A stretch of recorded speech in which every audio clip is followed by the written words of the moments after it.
I know one, told to me by my mother a long time ago. It always chilled me to the bone. Maybe you have heard of Flemeth?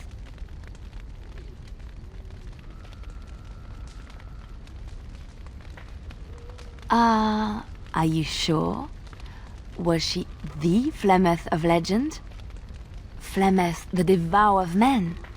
Flemeth, mother of witches? Flemeth, demon-touched, who dwells in the mists?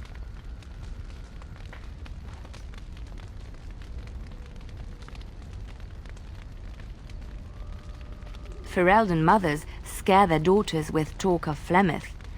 They say that if you're bad, Flemeth will spirit you away and bind you to her forever. They also say that Flemeth mourns her lost beauty and will steal yours through your looking glass if she catches you.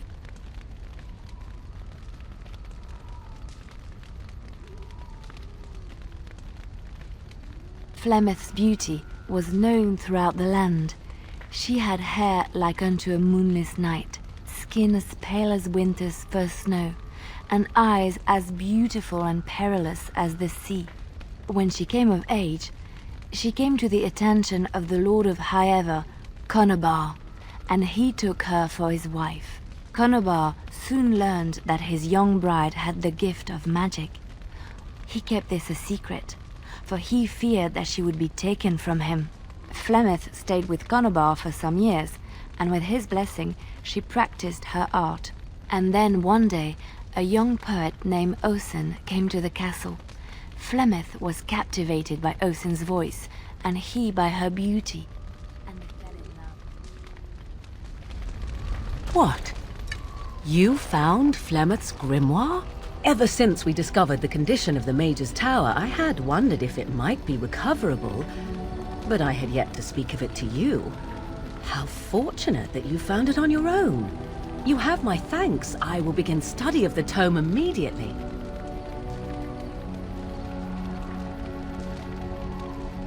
Secrets. My mother has many of them, and this tome represents the one time that they were able to get away from her. I do not intend to squander this opportunity to learn more than Flemeth wished me to know. This should be interesting.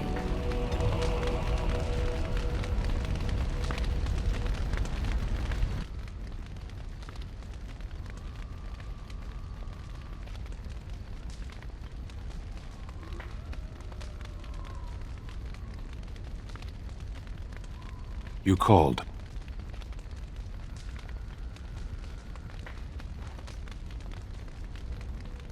I am hardly surprised.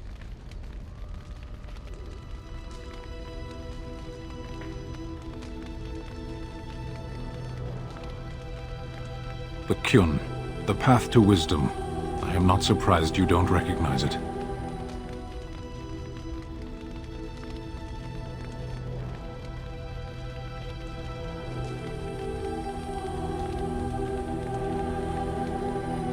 Don't you learn the things your priests teach?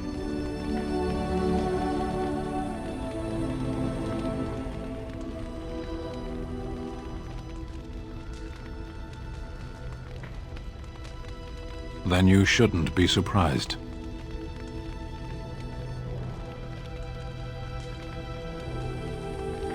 Speak then.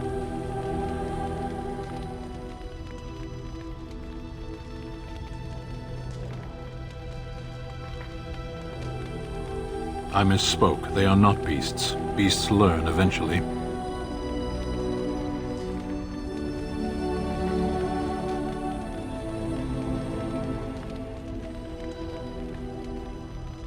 Mages? Is there some reason you insist upon discussing this?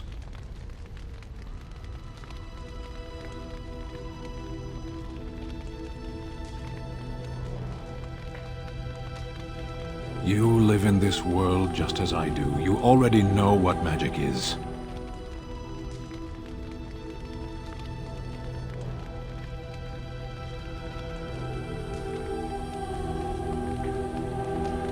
I know nothing of mages themselves, only their actions. There is no use talking of this. We should move on. Very well.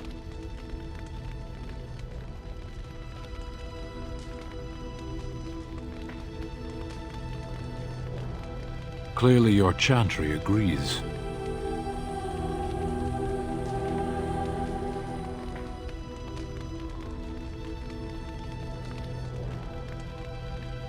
As do the Kunari, we simply treat it as it deserves.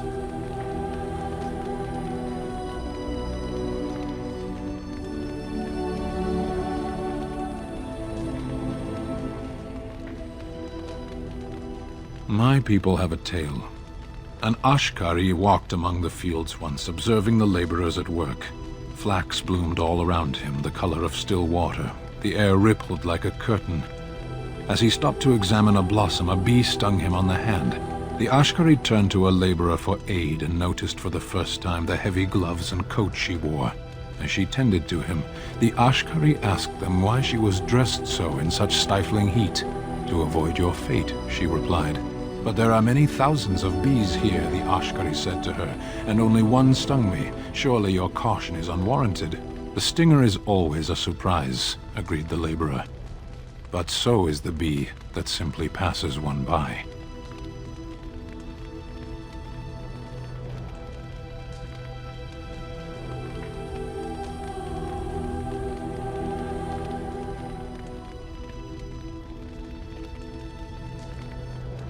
Look around you. Ask the dead who lie here what the cost of one mage's failure is. We should not linger here.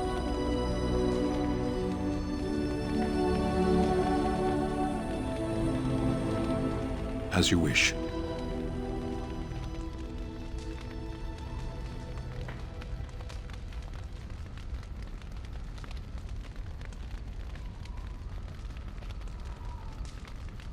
I have been studying Mother's grimoire. Do you wish to hear what I have found?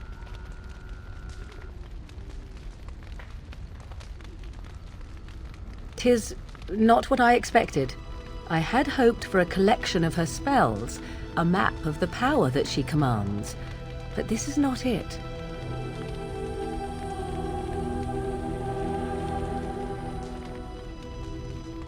Disturbed? Yes, perhaps that is the right word. One thing in particular within her writings disturbs me. Here, in great detail, Flemeth explains the means by which she has survived for centuries.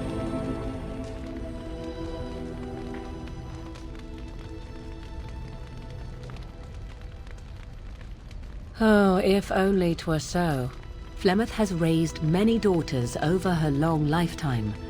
There are stories of these many witches of the wilds throughout chastened legend, yet I have never seen a one, and always wondered why not. And now I know. They are all Flemeth. When her body becomes old and wizened, she raises a daughter, and when the time is right, she takes her daughter's body for her own.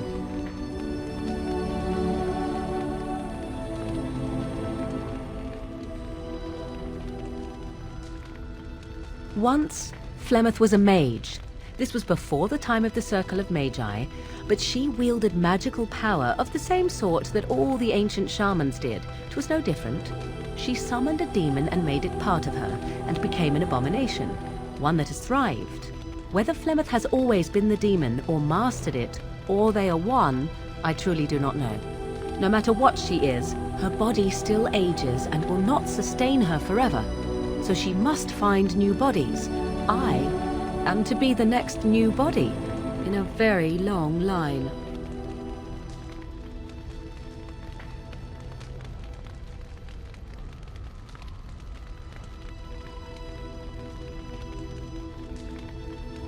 Whatever spark of the demon that made her what she is remains within her, keeps her from dying of old age, but her body deteriorates. Eventually, she would be so wizened as to be senseless and immobile. So, she must seek a new body, a fresh body, and start the cycle anew.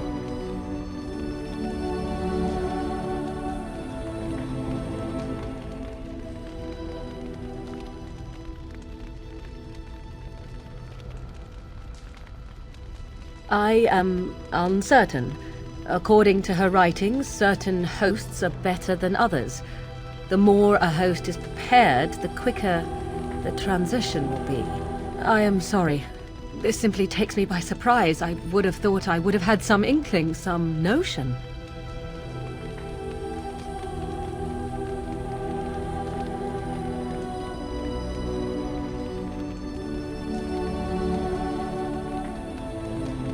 Flemeth is no doting mother. She is an abomination and a sorceress, and I should have at least suspected something.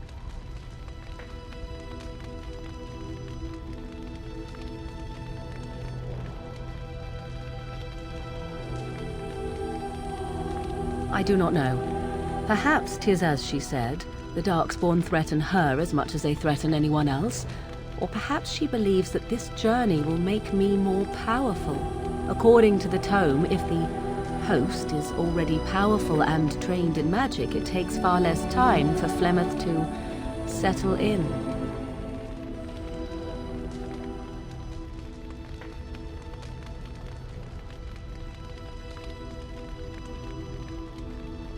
Not by any natural means. Perhaps I should take this as a vote of confidence from her on my capabilities. Or perhaps she simply wished me gone from the Kolkari wilds so she could prepare her ritual in peace. A disturbing thought.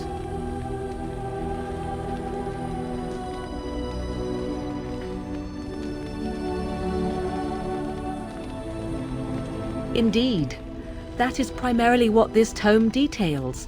The various daughters that Flemeth has acquired. Their preparation and training. I recognize all of it. I am to be her next host. This is my purpose.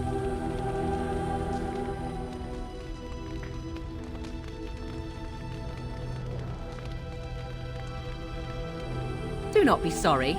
I am not. I am angry. There is only one possible response to this. Flemeth needs to die. I will not sit about like an empty sack waiting to be filled. Flemeth must be slain, and I need your help to do it.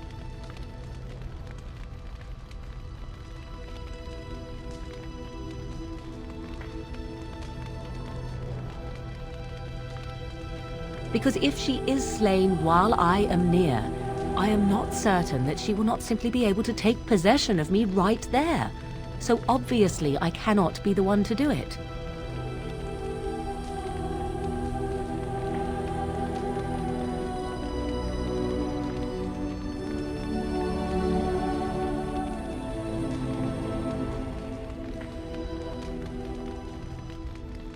Then what needs to be done is for you to go back to Flemeth's hut in the Kokari Wilds without me. Confront her and slay her quickly. I doubt she will truly be dead even then, but it will take her years to find a new host and recover her power, if that is even possible. The thing I must have is her true grimoire. With it, I can defend against her power in the future. Everything else in her hut is yours.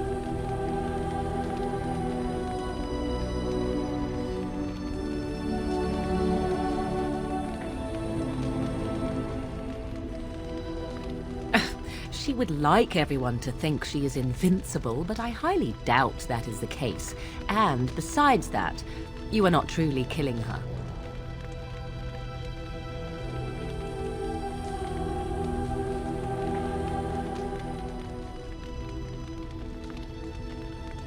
I am grateful.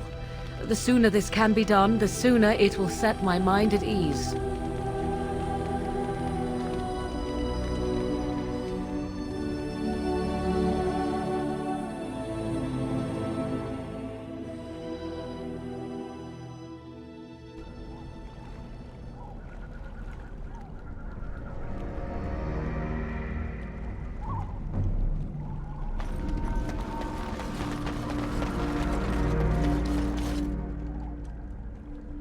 And so you return. Lovely Morrigan has at last found someone willing to dance to her tune. Such enchanting music she plays, wouldn't you say?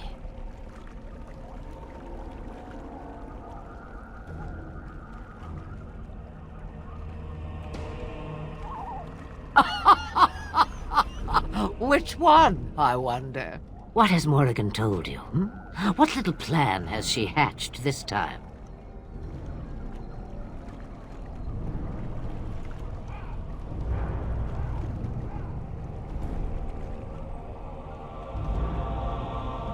That she does. The question is, do you? Ah, but it is an old, old story.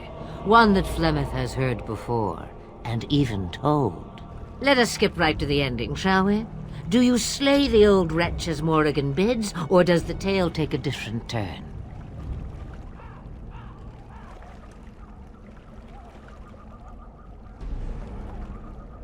The truth, she says, as if it were nothing. No, no. Far better the lie.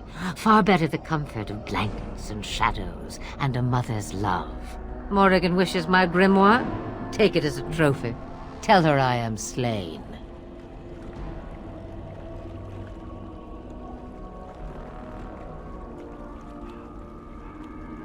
I go. Perhaps I surprise Morrigan one day. Or I may simply watch. It would be interesting to see what she does with her freedom.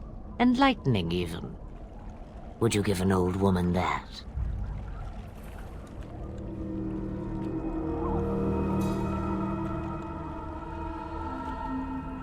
We believe what we want to believe.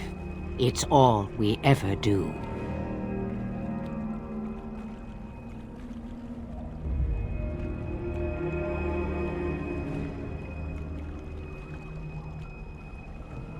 Shame. What will it be, then?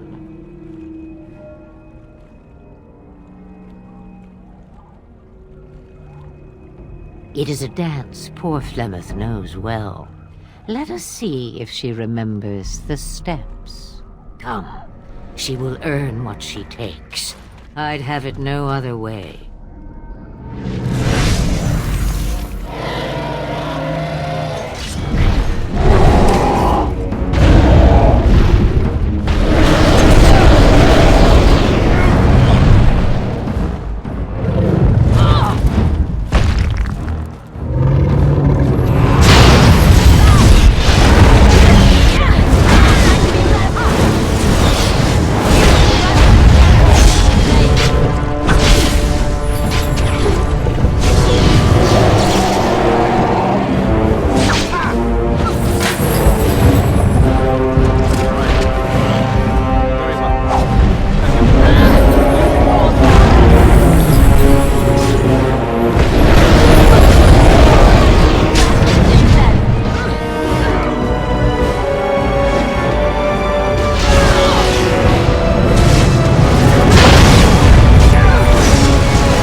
Now I have enough time to study Mother's grimoire to find a way to prevent her from stealing my body in the future. For she will be back. One day, I have no doubt of that. And if I cannot protect myself, one day I will track her down again in whatever body she inhabits, and she will die again and again if need be. But there is no need to think of such things now. I have you to thank for saving me, so let us return to the task of dealing with the Darkspawn, no?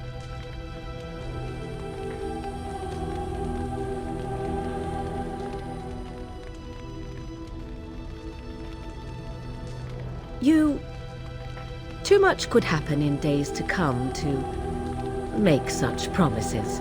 Yet I am grateful. Let us go. There is much to be done before... There is still much to be done.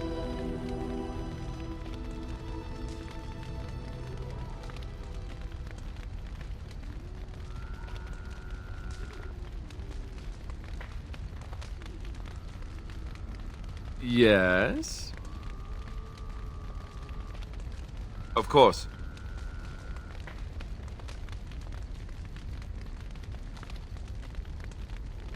I didn't know them for very long, but I guess it was longer than you. You never met them all, did you? They were quite a group.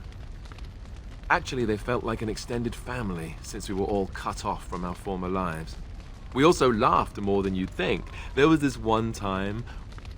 Well, you probably don't want to hear stories about men you didn't know.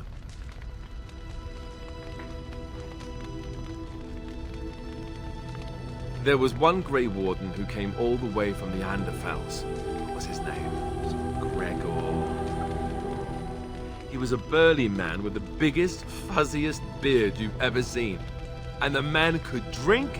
He drank all the time, but he never got drunk. Finally, we all made a pool to see just how many pints it would take to put him under the table.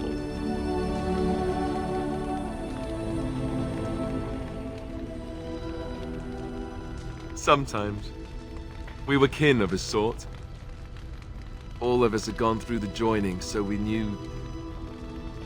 Well, anyhow, it doesn't have to be deadly serious all the time. Anyhow, we never did find out. He said he'd drink a pint for every half pint that the rest of us drank. He was still going by the time the rest of us were passed out. I'm told that Duncan walked in later on and saw us all passed out from one end of the hall to the other, and Gregor still drinking. Duncan laughed until he nearly... Until...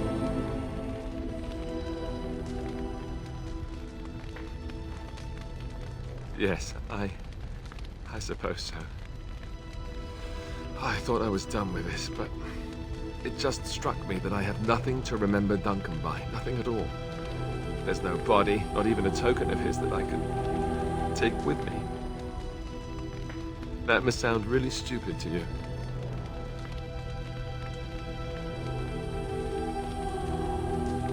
I just would have liked something of his to take with me, that's all. Well, there's no use in moaning about it, is there? He's gone. Let's just go.